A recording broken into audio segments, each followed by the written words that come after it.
안녕하세요, 우칸입니다.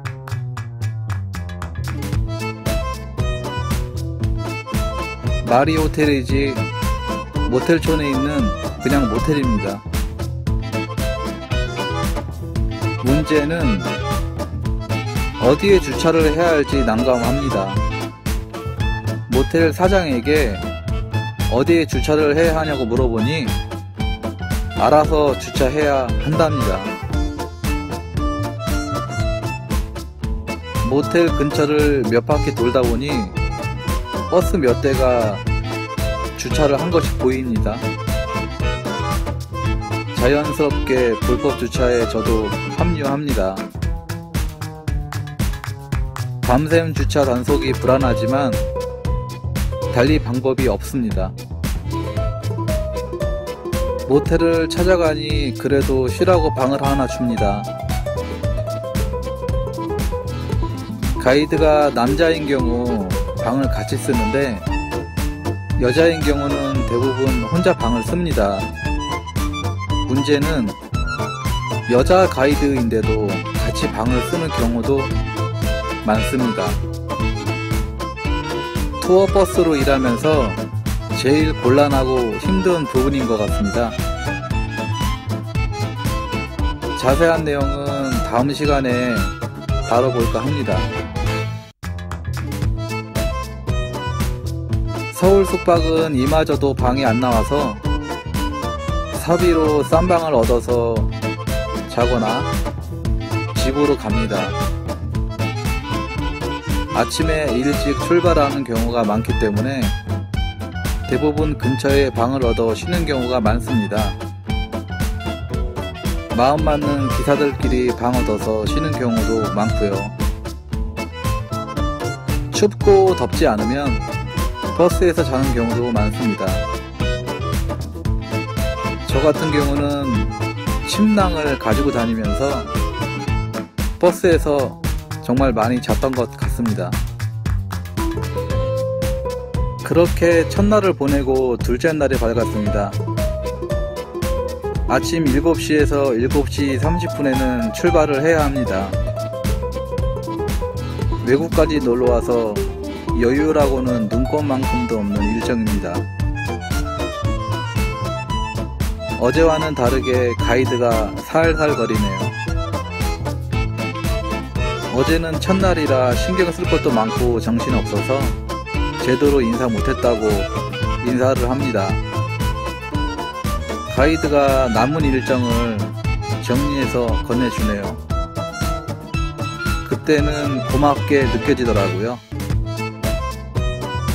저는 알바 초보니까요. 나중에 알았지만 조선족 가이드들 당시에는 무자격 가이드들이 많았습니다. 마리 가이드지 그냥 물건 파는 판매 사원급입니다. 일정 중간중간에 쇼핑 코스가 있고 4박 5일 일정 중에 하루는 그냥 관광은 없고 쇼핑센터만 주구장창 돌아다닙니다. 이 또한 나중에 알았지만 일정을 자기 장사하는데 철저하게 포커스를 맞춰서 짰더라고요. 보통은 기사들이 뻔한 스케줄이 있기 때문에 전체적인 그림이 통상적으로 그려져 있는데 일정을 가이드에게 맡기면 쇼핑 위주로 스케줄을 짜기 때문에 운행이 많아지고 기사가 피곤해집니다.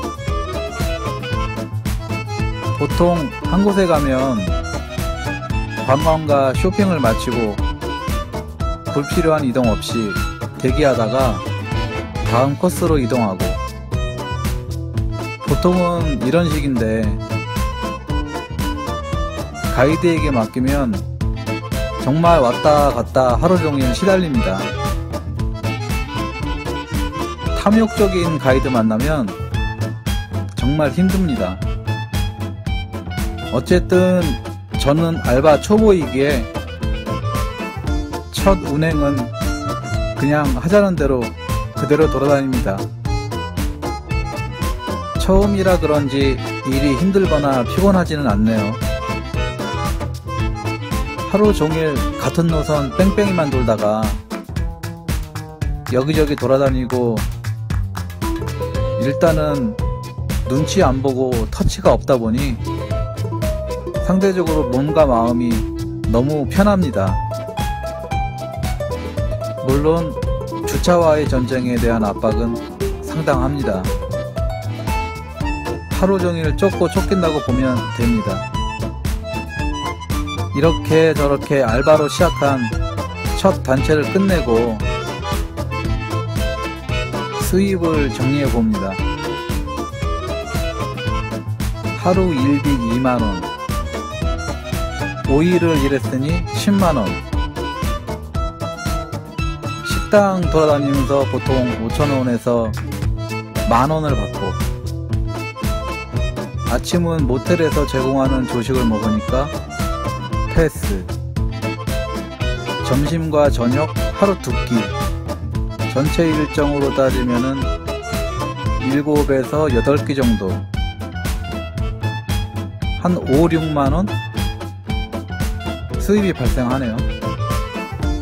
면세점과 쇼핑센터에서 현금으로 만원을 주거나 상품권으로 만원짜리를 줍니다. 여기서도 보통 5만원에서 6만원 수입이 발생합니다. 대략 4박 5일 동안 일하고 번 수입은 20만원 정도 5일 동안 벌었고요. 알바비 8만원, 스페어 기사비죠. 회사에서 따로 받아서 총 28만원 정도. 직원 소속 기사분들은 알바비를 빼고 계산해야겠죠. 그러면 수입이 20만원 정도 되겠습니다. 물론 직원분들은 기본급이 있으니까요. 단체가 어느 나라 사람이냐에 따라서 수입이 달라질 수도 있고, 가이드 수입에 따라서 조금씩 달라집니다. 가이드나 손님들에게 팁도 가끔 나오기도 하고요. 정말 복불복입니다. 보통은 중국인이 많았고, 태국, 베트남, 싱가포르, 홍콩, 일본, 필리핀, 말레이시아, 주로 아시아권 여행객들이 대부분입니다. 수입부터 스케줄이 조금씩 다릅니다.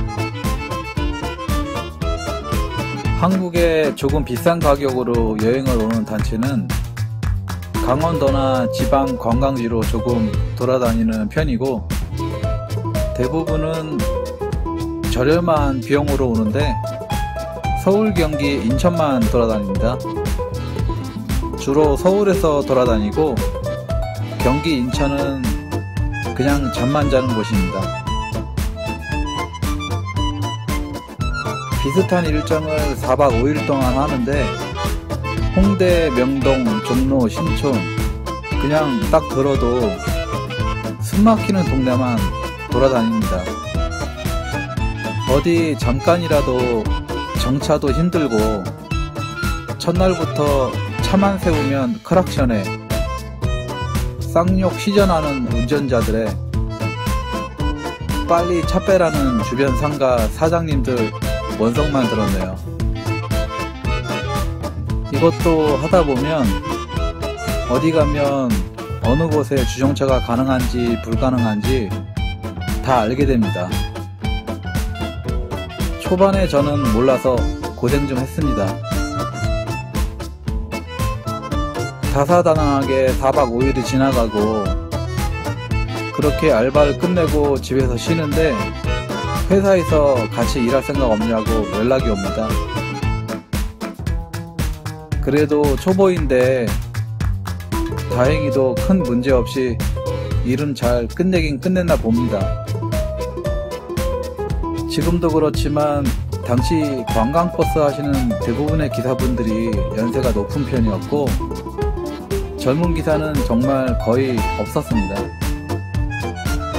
연세가 좀 있으신 분들은 작게는 10년, 많게는 수십 년을 관광업에서 종사하신 분들이고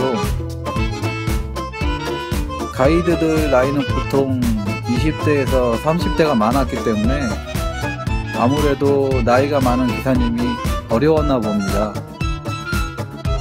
갑자기 조선족 가이드들이 많아져서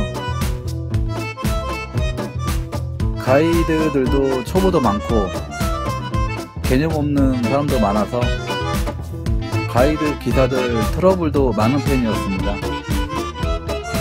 일이 조금 익숙해지면 수입도 괜찮아지고 시내버스보다 일도 편하니 생각해 보랍니다. 제안을 받고 그렇게 고민하다가 관광버스에 입사를 결정합니다. 당시 기본급은 110이었고 개인 역량에 따라서 수입의 차이가 조금 있지만 수당으로 100에서 150 사이 벌었던 것 같고 세금 떼고 평균 220에서 250 사이를 벌면서 투어버스를 시작하게 됩니다. 그래도 시내버스보다는 많네요. 나름 준비하던 계획이 있었지만 여유치 않았고 경력이 부족해서 고속이나 다른 쪽은 이력서도 못 내밀기 때문에 경력을 쌓는 목적으로 입사를 결정하고 일을 시작합니다. 앞으로 다가올 시련은 감도 못 잡은 채 말입니다. 오늘은 여기까지입니다. 다음 편에는 정식으로 입사 후에 있었던 에피소드와 조금 더 자세한 설명으로 찾아오겠습니다. 지금까지 우칸이었습니다. 감사합니다.